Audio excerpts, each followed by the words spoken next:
होयसळेश्वर मंदिर हळेबीडू येथील होयसळांचे हे बेसर वास्तुशैलीतील शिवमंदिर आहे. हे मंदिर होयसळेश्वर टेम्पल 16 किमी अंतरावर आहे. होयसळ राजा विष्णू संवर्धनाच्या काळात हे मंदिर बांधले गेले. हे मंदिर एका नक्षत्रावर बांधलेले असून 2 गर्भगृह आहेत. एक गर्भगृह राजाचे आणि दुसरे गर्भगृह राणीचे आहे. दोन्ही गर्भगृहात शिवलिंग आहे. मंदिराच्या भिंतींवर रामायण आणि महाभारतातील कथा कोरलेल्या आहेत. याशिवाय मंदिराच्या छतावर खांबावर सुंदर नक्षीकाम व शिल्पे आहेत.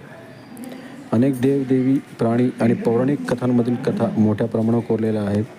मंदिराच्या बाहेर भिंतीवर शिव, विष्णू आणि देवीच्या विविध रूपातील प्रतिमा कोरलेल्या आहेत. मंदिरासमोर नंदी मंडप आहे, जो कोरीव काम आणि शिल्पाने सजलेला आहे. आतील खांब मंदिराच्या सौंदर्यात भर घालतात.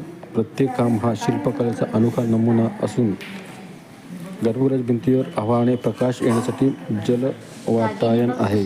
मंदिराजवळ एक कल्याणी आहे.